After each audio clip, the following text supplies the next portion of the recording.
Welcome to this week's Q&A chat with Chen. So the date is the 30th of October, almost Halloween. So this is a kind of prior to Ghoulie Booey night, effectively.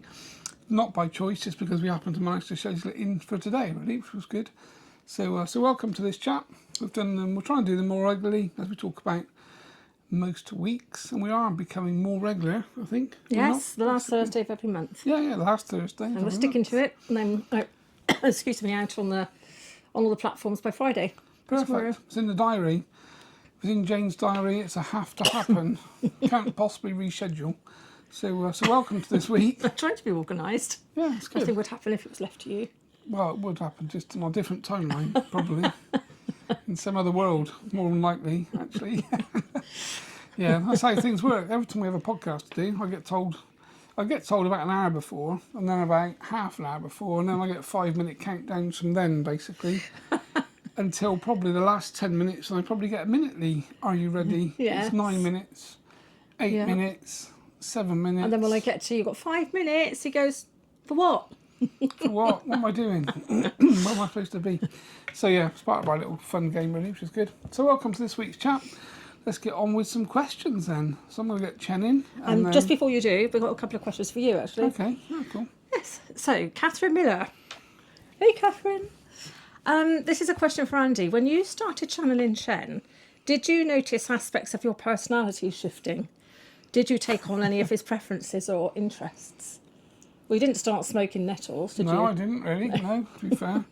It's a really good question. I guess probably yes, because obviously when another energy is coming into your field continually, and certainly with the frequency that we do, Chen's always coming in and I was doing psychic surgery hands-on back then, so he was always in, actually. So I'm sure that there probably is some sort of overlay of the spirit guide's influence that comes into your field. So I'm sure the answer is probably yes. Not that much particular. I didn't personally notice my own personality change. I don't know whether you did, potentially. No, not really. I didn't get any shorter to be a small, short Chinese person.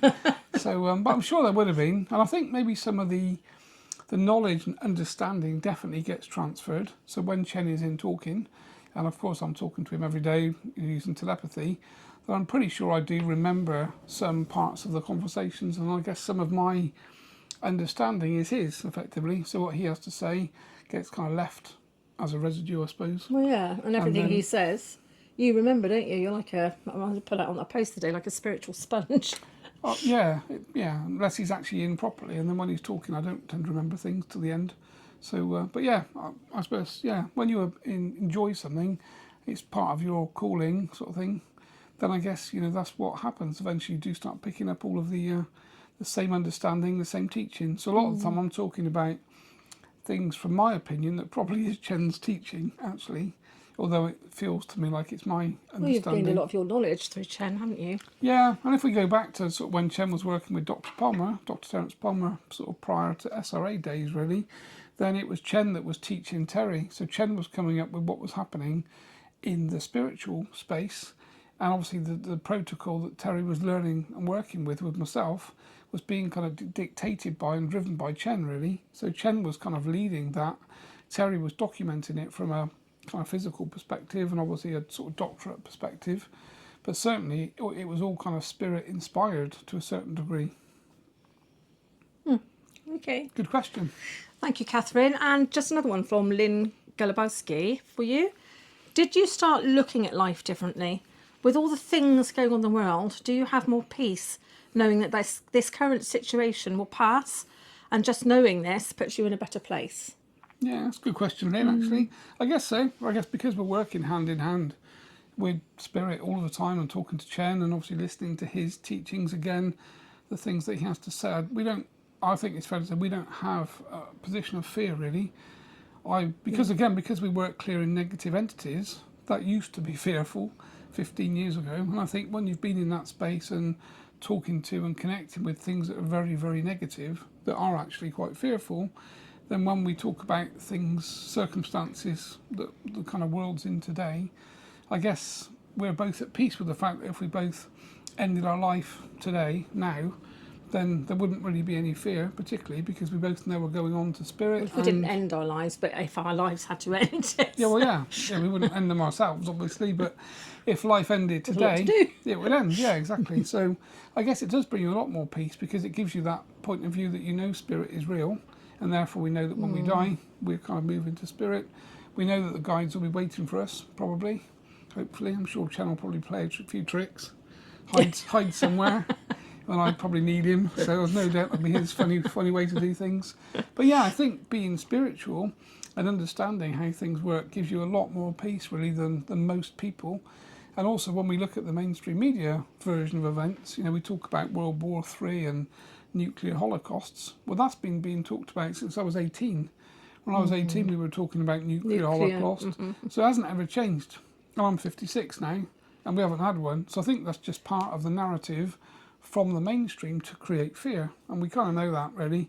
So when we hear these things on the TV, in fact we don't really watch TV, Not really, well, not the news, no. but if we hear things on the news, or if there is information that's kind of passed over, or if we're sat around friends maybe having a dinner party and people are talking about things to be frightened of, we both sit, smile and laugh because we're not, because it doesn't really affect us, because we're not bought into that narrative, really. Is that fair to say? Yeah, it is, yeah. And also, I think going back to being fearful of entities and things like that, we've actually learnt to be respectful, haven't we? We've learnt to respect these beings. They are very powerful, they are very negative, but as long as you respect them and their rules and the things, things they don't want you to do or say or whatever, don't go up against it and do it anyway. But as long as, once you come to terms with that and you accept that and you have to respect them, which we do, life's a little easier, isn't it? A bit more peaceful. Well, we have tried both versions. Yes, we have. One version didn't used to work so well. And that's how you learn things. Yes. So, and I guess we you have to literally develop a deep respect, don't you? Yeah. That takes time. Yeah, we were taught quite a few lessons back in the day, probably 15 years ago now, that were very clear from the negative side. That again, everything is polarized. There is positive and negative. We're working with positive guides, but there is this negative, energy interference aspect. And you can talk to it. It is conscious. It is powerful. And like you say, if you don't walk the path, in the middle ground, then you potentially will fall, to that negative side in quite a difficult way, really, because they can create chaos in your life. And we had chaos in our life, so we've been there, seen that. Didn't like it very much. You thought you were better, didn't you? Well, I kind of assumed I would be. Bit cocky. Yeah. That's why I'm like I am now, more humbled about that whole thing, really. Yes, it is very humbling. Yeah, it does. Yeah, definitely. Yes, we're mere humans. But here to try and do the right thing.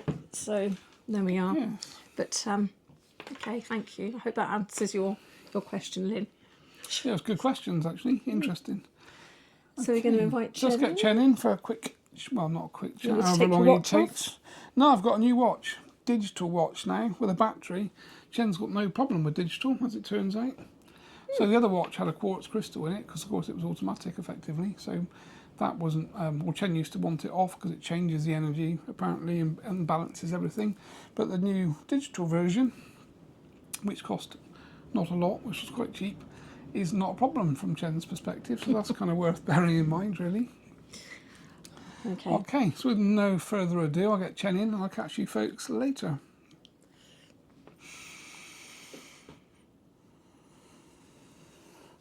Good day to you, my dear. Hello. I've been waiting patiently. Well, we are more regular now. Yes, you're doing quite well from that perspective. And you do come in and have a chat every Monday as well. Well, as you know, the more often the better, really, from my perspective. There seems to be lots of preamble these days. Preamble? Oh, I see. Well, Andy talks too much. Well, he's always talked too much. Was part of the reason that he was chosen, really. Oh, yes. Because, of course, in this role, this is a orator role, someone that speaks a lot and has generally a lot to say. So the role is aligned energetically. Yes, you two are very much the same. Yeah, so we're generally, on the inside, we're fighting for control, really, I think, most of the time. Oh, well, you've got a strong character to deal with. Yes, as has he. Yes. So we've got a few questions.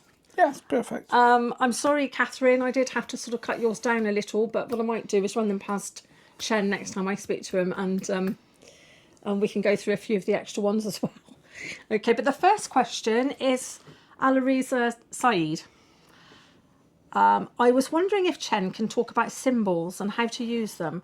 I'm hearing from some people that some symbols are satanic and others say that those symbols are positive. I don't know how to look at them. For example, the symbol of Ankh, a flower of life, and others. Thank you. Yes, very interesting question. So symbology has a very deep meaning, of course. And we know that everything is a vibration. Everything is a frequency. And everything is given a frequency by intent to a certain degree and by energy, of course. So you could create a new symbol today, you could give it positive intent, align it with something positive, and then of course if you migrated that out onto social media and millions of people then took upon that new symbol, that new image, with the same intent and the same positivity, then of course that image would resonate with a high vibratory protected frequency. Yes. Because that's the intent that was given. So of course if you look back, all of your corporations all have symbology. Yes. Everyone. Yes. So how many corporations just use words as their name? They all have an image, and Yes. of course these images are designed by people that understand symbology and imagery. And of course the negative side uses imagery, as we know too. So if we look at positive imagery, as you know, my dear, when you and I and young Andrew discussed the change of your own logo, we wanted to put the flower of life behind the logo because it's a very, very protected symbolic energy, very high vibration, and it's not been corrupted over the years. So that was the main reason that I was keen for you to incorporate that particular image behind the actual presentation of the logo. And what is its power, the flower of life? What is the intent?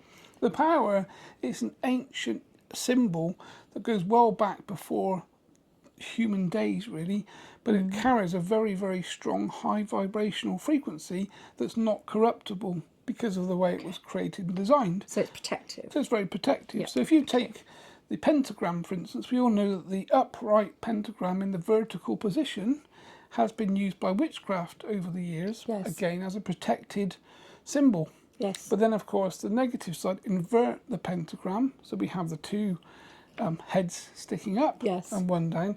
And, of course, that became a negative satanic-based symbol. And this, of course, is what happens all through history, is different symbols are taken generally from the positive side to be corrupted by the negative side. Yeah. And if we look at religions also have the same problem. So what the young man is actually saying is quite correct. It's hard to know if a symbol is resonating with a positive or negative frequency.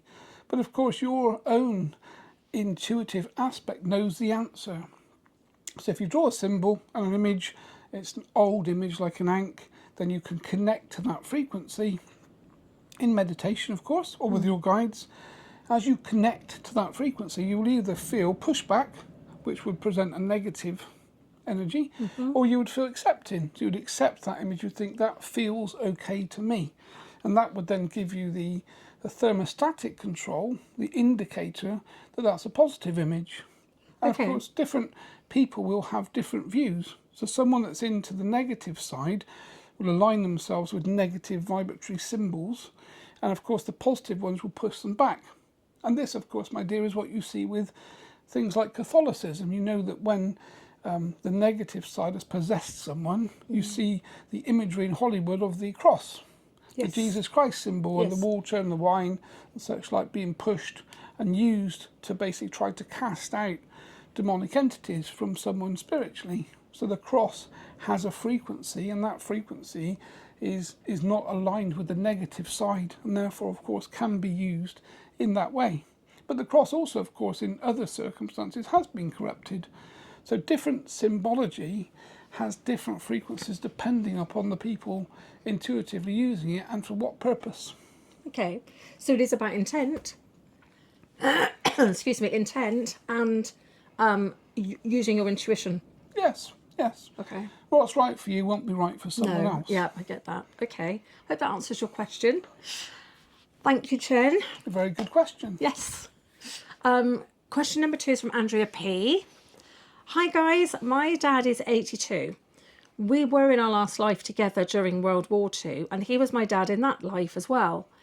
If we have things to work out, is it possible that a soul can pass with never working things out with the other? My dad is extremely hard on me and hard to be around. Thank you. Yes, well, I'm sorry to hear that particular scenario. Yes, sorry, of course. Andrea. But you're quite right.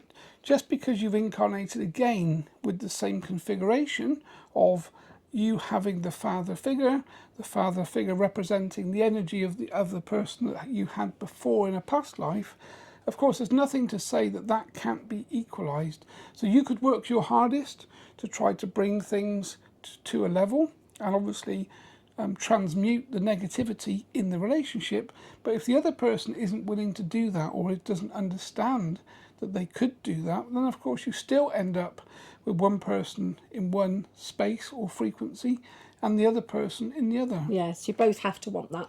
Yes. Resolved. So probably in this life, he hasn't learnt that lesson. And of course, what will probably happen is you'll both incarnate into a different life, but I would suggest that you wouldn't be the same orientation. Yes. So maybe you would be a sibling of his. There would be some other configuration, or maybe he'd be in your outer group of peers, effectively, a friendship group. But there will be some way that you will end up in the same situation whereby you're trying to work out and work through the disputes and the negativity, Relationship problems. yes, that have been pulled forward. Okay, so would it be true to say that two people that reincarnate into a lifetime together in all their lifetimes may have this problem for all of them? Of course, yes. Right. Yes, which is why they keep reincarnating to try to resolve the problems. Yes. Okay. Yeah. Oh, okay. Thank you, Andrea. If you look at most parents are here to challenge their offspring, Yes. as you know, my dear. Yes. Well. We won't go into that, No. of course. No. I wasn't naughty with my parents, by the way. Okay. Well, I hope that helps somewhat, Andrea. Maybe not, but I hope Chen's brought you a bit of reassurance. The next question, it's just for guidance, really. I won't say her name because I don't want to. I don't think she'd want me to, but she wants some guidance. I continue to struggle with grief after my son changed worlds 6 months ago. Would you have any advice or guidance? Yes, of course. So grief is a very difficult experience. I'm sorry. Yeah. And very emotional, of course, because when we lose anyone, or when you're in the human existence and you lose someone, of course that is a very difficult time. And depending upon how close to you that person was, depends how much you hold on to the threads, really, and the memories. It's your child. Yes. So if it's a child, it's even more difficult. Certainly for a mother, maybe not so much for the father, because men don't birth children, but females do, of course. And if a female births a child, they're always linked to them energetically, even when they've passed. And this is why sometimes grief is held on to so much longer by the mother, because obviously the energetic connection is still there. And this is also why sometimes an energetic cord clearing is good to do, because of course those cords need to be severed for the mother to basically move back to her own energetic frequency. Yes. And get her life back on track. Yes. And accept that that's happened. And of course for the spirit that's just moving to the other side, having the energetics still connected by the mother also holds them back to a certain degree. So we do need to equalise that energy, really. So could you check that he has reached home? Yes. And he's not earthbound? Yes. I think this has been done already. Yes, okay. Yes. Okay, so it's about time and learning to live in a different way, isn't it? Without the person that you're missing. And I'm sorry, but yes, it's a very difficult experience. Yes. One of the most difficult human experiences, really, of course. Without a shadow of a doubt, yes. But also part of the challenge of being human, and that is the difficult part of the way that you live as humans. Yes. Yeah. Okay. Well, thank you, Chen. Camille Baker Connolly. Sorry, Camille. I am trying to do all the protective things, but things still seem to get in, especially curses. Where are they coming from? I do work in a care home. I missed off the last bit of that. She said care home. And there's the answer, I think. So, of course, if you work in a care home, you're working with people that have mental complications, mental degradation. Many people, as they come to the end of their life, obviously lose capacity, as you would call it. They lose mental capacity. So energetically, they have perforated fields. Other energies can come and go inside their field in the way that we would understand spirit possession, really, to a certain degree. And of course, lots of old people energetically will think very negative things. And if they're thinking negative things, that is what we would call ill will or cursing. So what you're experiencing is would be normal, really, from our perspective, and trying to keep curses at bay and negativity at bay when you're around it every day, of course, it is a trouble, is a problem. Yes. And this is why so many people in the caring industries and hospitals have so many problems themselves, generally with their mental health, because of course they're around people that are in severe negative circumstances, pain, anger, ill will, or fear of death. And of course they attract negative interference into their spaces, lives, care homes. And then of course the carers are walking around all day amongst things that they can't see that are very negative. Yes. And even with the best will in the world and keeping your protection in place, that will, you are still vulnerable, of course. Of course. So it's a case of making sure several times a day you're still in your bubble. Yes. Yeah. Wearing things like shungite, as young Andrew does here. Yes. That keeps a protective field around you. Yeah. Invoking your guides. So again, all of the normal protective things that we talk about and discuss are all of the things in your armoury. But of course, ultimately, as you know, my dear, everything is about vibration. So as your frequency comes up, you start to step aside from the negative interference. Yes. And that really is the key, is working on yourself, clearing the shadow aspects, bringing your own frequency up, and therefore at some point you reach that threshold where you become untouchable, really, from a frequency perspective by that negative side. Ooh. Yes. Yes. So stay in your bubble, keep doing your protection, and keep your vibe high. Yes. Perfect. Thank you for your question. I've got to tell you, Chen, you're making me feel really hot. I'm very hot I know. too. I know. Yes. There's a high vibration here, my dear. Of course there is. Yes, yes. I know, but we normally sit a little further apart. I'm actually touching Andy, and I'm just so hot. This is your experience of high vibration. Yes. Because, of course, for my energy to come down and interlace with his energy, and I'm bringing his up, mine's coming down. So this physical body is vibrating a lot faster with my spiritual energy inside. In it, yes. And that's, of course, why he sweats a lot. Yes, as yes, when you're noticing. here. Yes, yes. And has perspiration on his forehead. Yes. Okay. Tracy's asking, could Chen explain what is happening with time? This is so relevant.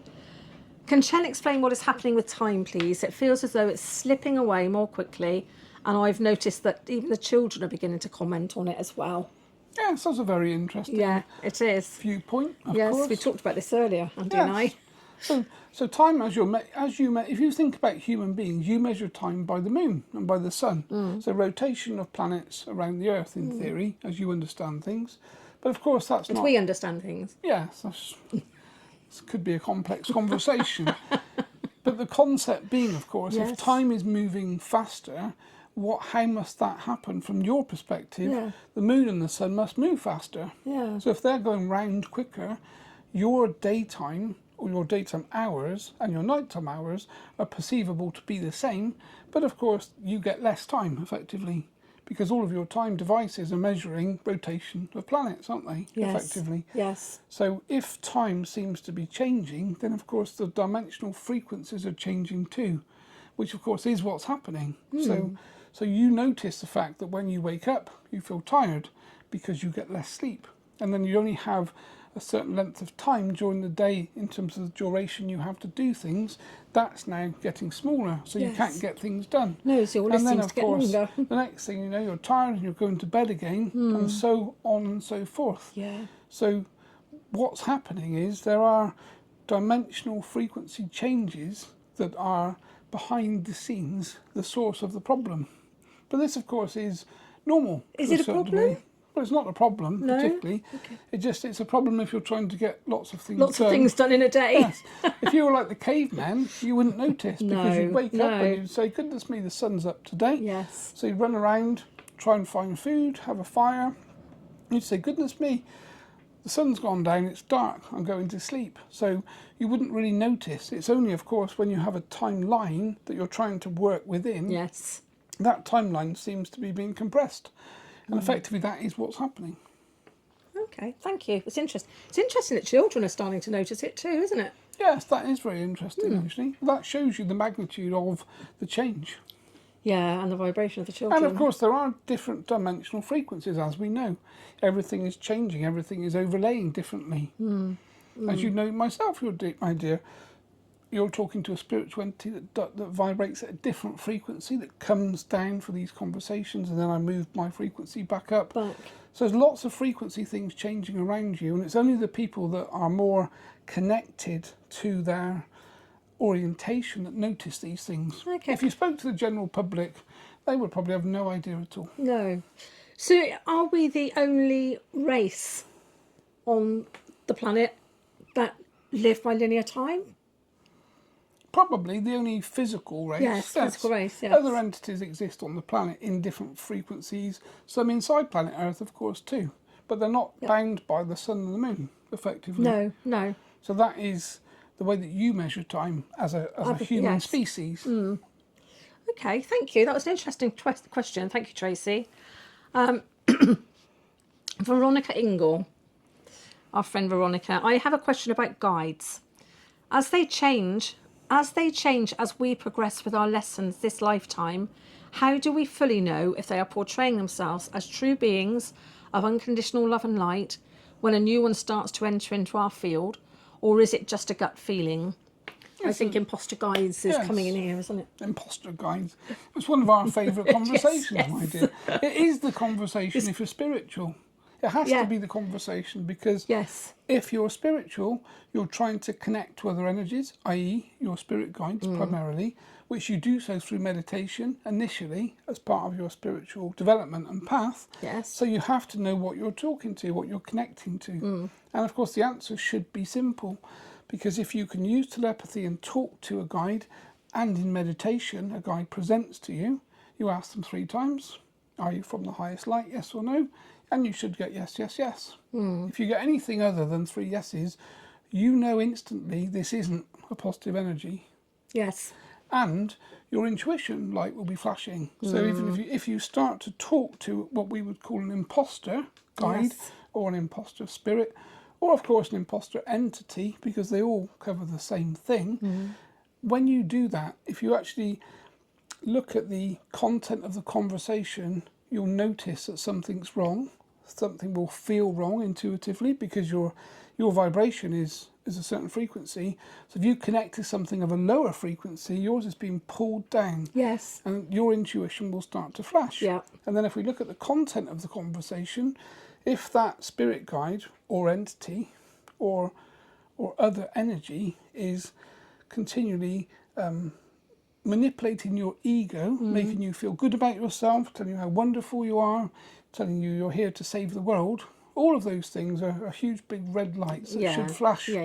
Because of course a positive guide won't do those things, because they won't be telling you you're here to save the world. You're here to work on yourself, develop yourself, and obviously work for humanity, your species. And in our case, my dear, we're working to increase the frequency of the planet, as you know. Yes. But all of those things are not related to anything personal. So as soon as it's personal, it's probably an imposter. Yes. And it's what Veronica talks about, her instinct. She says, is it just a gut feeling? Excuse me, that is your instinct, isn't it? So you must always listen to it. That's Yes, it's your the intuition. higher self going, hello. And of course, if you look at favourable positional people, so people in your circle, people in social media, people generally, those people that find themselves with large audiences become the target of the negative side, Yeah. because they have the ear of so many people. Yes. So they're the people most at risk by imposters. And there's a graveyard, I'm sure, of very spiritual people that have actually found they've risen to the top, spiritual VIPs, that then at some point end up with imposter syndrome, and they get knocked off their perch, but they Yes. take their audience with them, unfortunately. Yes. Yes. Unless their audience use their gut instinct. Yes, they should be obvious to see. Yes. Anyone that's talking about the eye, we say this in the Spirit Race Academy, my dear. It was a joke actually at times, but we use it now. There's no I in Spirit Release Academy. There's only we. Yes. We, Yes. because it's a team of three. Yeah. Facilitator, medium, spirit guide. Yes. Anyone that says I did something, I'm afraid not. We've heard it a few times. Yes. You know of who we speak, of course. Yes, I do. Anyway, we won't go there. Thank you very much, Chen. I hope that helps, Veronica. Listen to your instinct, because it will be raising the flag for you. Catherine Miller. In one of my recent meditations, this is interesting. In one of my recent meditations, I came across either a tunnel or a barrier of water. The words that came to me, the water of life between worlds. Is this just a message for me, or is there really water separating the realms? Interesting. Yes, very. Thank you, Very Catherine. interesting. Yes. So again, this conversation will be appealing to some people and not to others. Okay. But the conversation is, there is, of course, so water again is frequency, is energy really. And if you think about how things are separated, water would be a very good separation mechanism.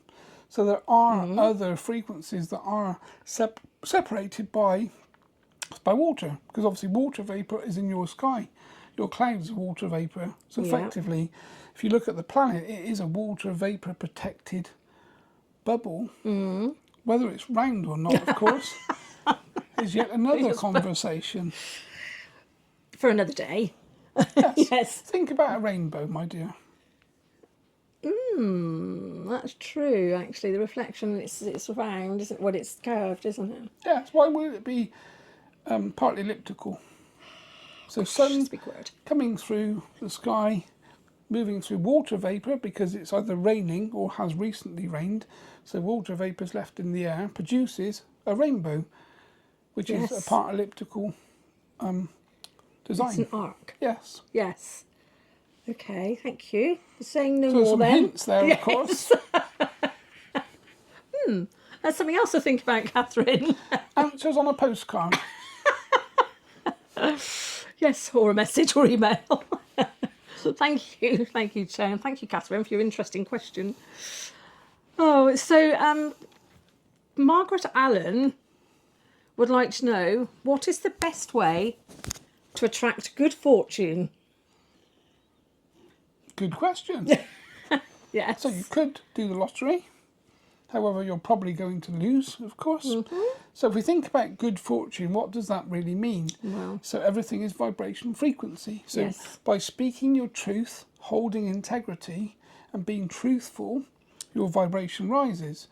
Working through meditations to clear your field, clear negativity from your field, standing in your power, pushing back your parents, your siblings, your children. So becoming an autonomous individual, a sovereign individual from a spiritual perspective, your vibration is going to start to rise. Then you pull in and you attract higher frequency people, higher frequency experiences. So abundance is linked to frequency.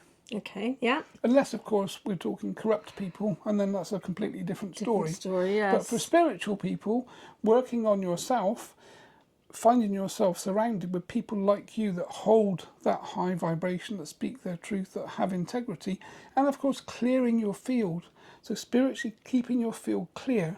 So if you maintain sovereignty, your vibration by default goes up. And the higher your vibration goes up, the more positive energy comes into your field, and abundance, of course, is a vibratory frequency. Yes, okay, thank you. And obviously as well, it all does depend on how how you measure fortune, isn't it? Good fortune. Yes. As I put out, we put the post out the other day about how do you measure success, because you do set the bar high, don't you? If you if you're always wanting more, comparing yourself to somebody that has more than you, but actually it's about who you are, isn't it? It's about who you've become in your life, the things that you've learnt from and have improved yourself. The higher your vibe, that is your fortune. Yes, if you think about society, it's upside down. The people with the most money Yes. have the least amount of integrity, Yes, generally. that's how they've got it. The people on the bottom have the least physically, but the most spiritually. Yes. Now, when you pass and you die, guess what? No one takes gold bars with them.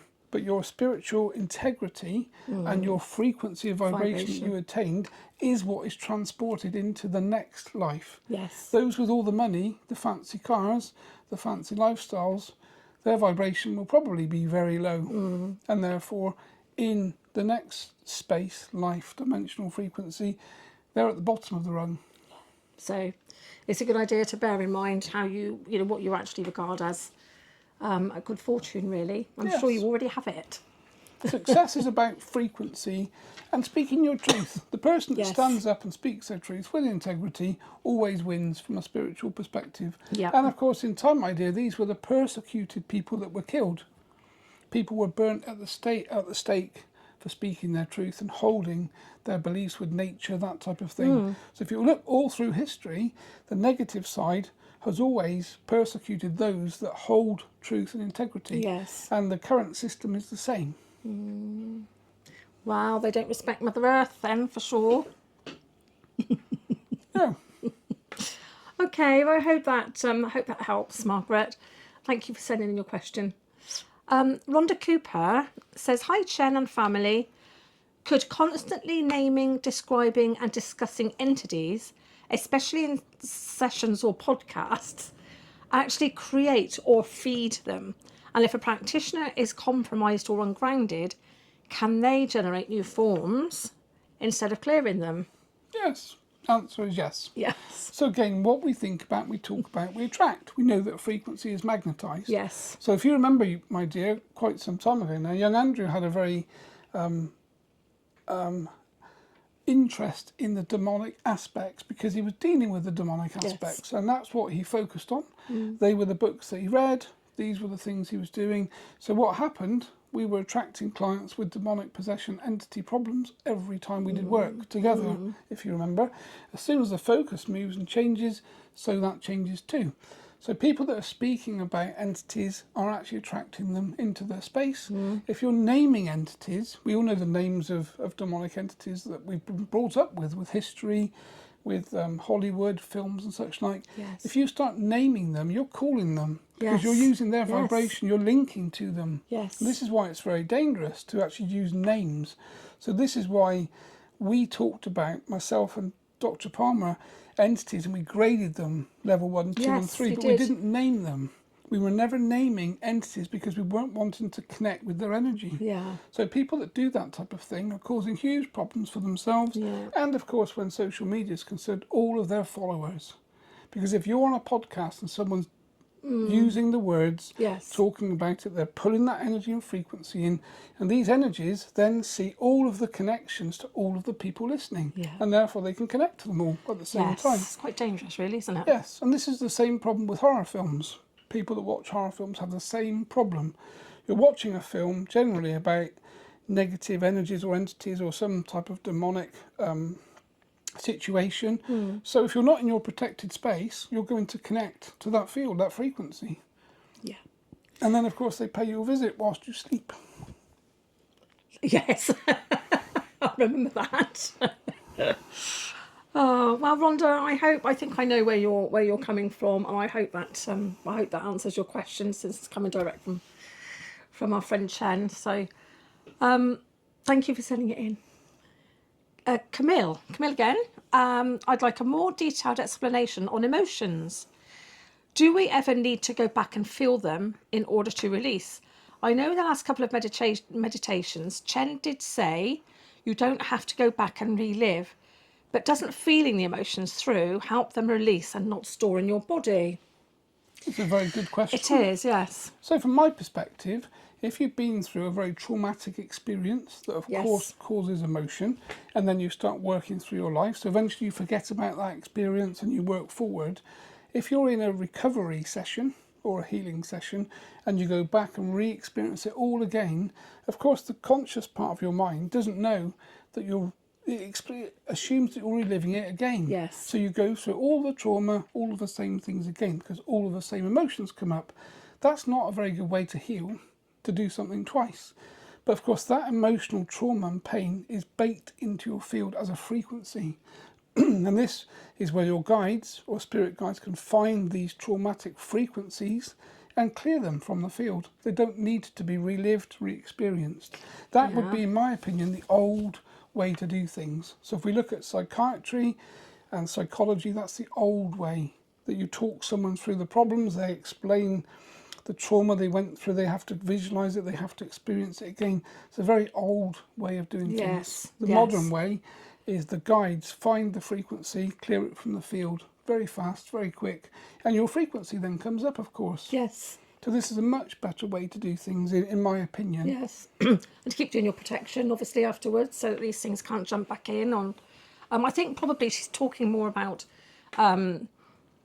trauma, isn't she? She's talking about things that may have happened to somebody that's traumatic in this life, and the way you deal with that. But you're saying that your guides, well, primarily you, when you're doing clearings with Andy, can remove that without them having to... Yes. Yeah. So again, if you look at the field of hypnosis, that's what you do. You put someone in a hypnotic state, connect to the higher self, which is a frequency, effectively with a logical, conscious awareness, and then you talk back through what happened. And of course, that is a very time-consuming method. Yes. Whereas for us, we don't have a time problem.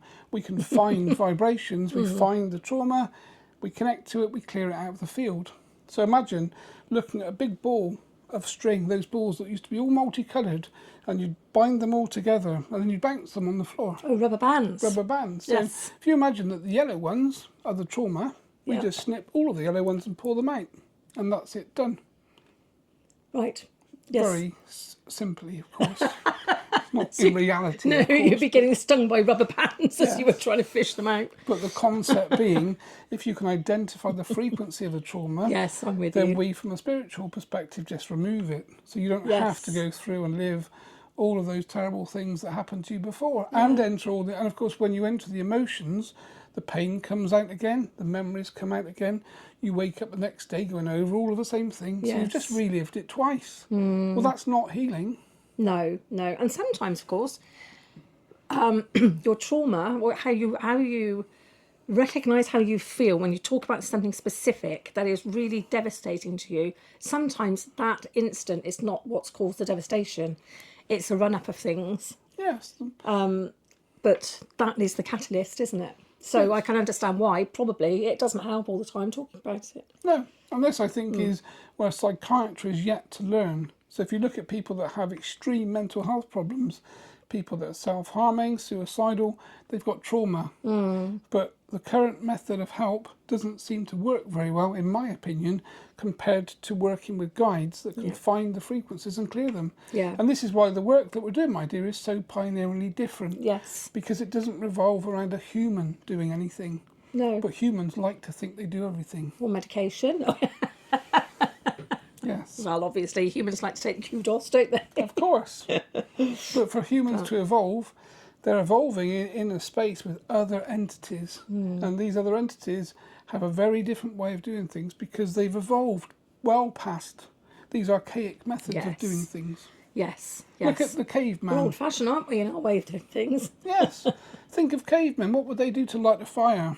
Spend hours with a stick rubbing it to create heat. Yes. Nowadays, you turn up with your Zippo lighter and go pop. Yes. There's fire. Yeah. Okay. Well, thank you. Thank you for that. Thank you, Camille. So Est Goodman Underdown has a question. Is there a way to start a compassion curriculum in schools that will support humanity in being kinder and more compassionate to one another? I think this is lovely. Yes, what a lovely idea. Yes. Yes. She must start one. That's exactly what I thought when I was putting things together this morning. I thought, that's probably your calling. Yes. If that's how you feel and you're passionate about these sorts of things, then of course there's no reason you can't start these things. And this is why humans are so amazing, really, because you can do everything you put your mind to. You don't need a corporation or a company or a government to do things. They'll never do things if there's no money and profit. And of course corruption is always aligned with those organisations. But people boots on the ground making change, go to your local school and say, this is what we would like to start to do. Because your children go to that school. Yes. They're being taught by the people in the school. Yes. So new ideas should be floated into the management teams. Yes. And the school governors should be told, we, the parents, have all got together and decided this is what we'd like you to teach our children. Rather than the government curriculum that probably isn't particularly good. There are things that can be added in or changed that should be coming from the parents. Yes. Because it's your children. There you are. Speak your truth. Go down to the school. Hopefully you've got other friends with children there as well that feel the same way. And maybe start a little after school club or a weekend, whatever time you've got. But it's a really, really good idea. Yes. As we say, it's boots on the ground. You've got to be the person that makes the change. Yes. So first of all, people can come to your house and you can start a small group and you'll find that other parents will send their children and then that can be replicated into the teaching systems. Yeah. There we are. I hope that helps. So you've got Chen's endorsement. Go for it. That brings us to the end of our questions. Well, that was very quick. Well, I don't think it probably was, but it might have felt very quick to you. Time speeding up. Several, yes. That was a joke, my dear. Well, it is. Yes. Well, I enjoyed the questions. They were very interesting. Good. And this is why I like these sessions so much, because we never know what's coming. No, you're always on the spot. I'm not really. No. But we'll pretend that I am.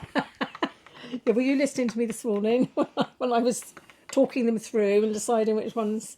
I'm on your shoulder, my dear, Yes, so I to know, speak. understand. Of course.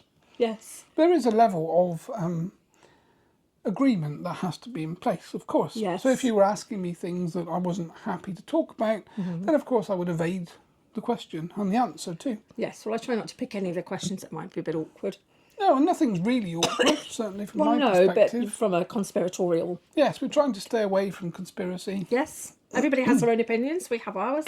Yes. Everybody has their opinions, but that's something we try not to push out because it's not our job.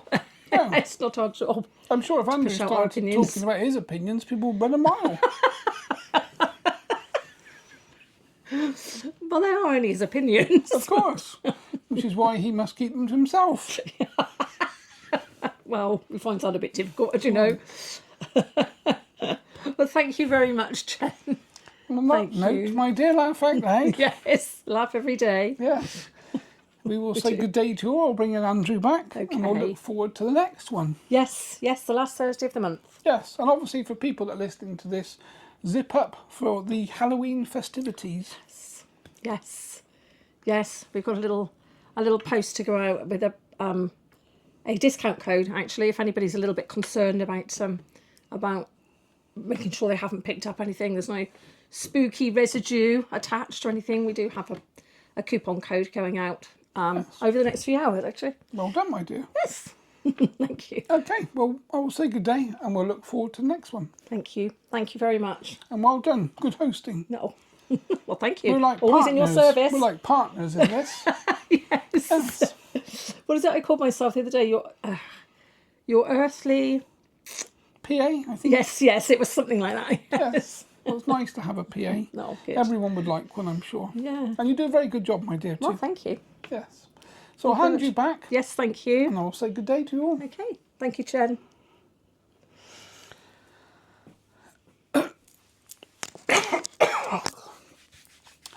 Okay. I'm back. I'm back. Yeah, I can hardly speak. No. How long has he been talking? 50 minutes. 50 well, no. minutes. You did 20, I suppose. Oh, that's cool.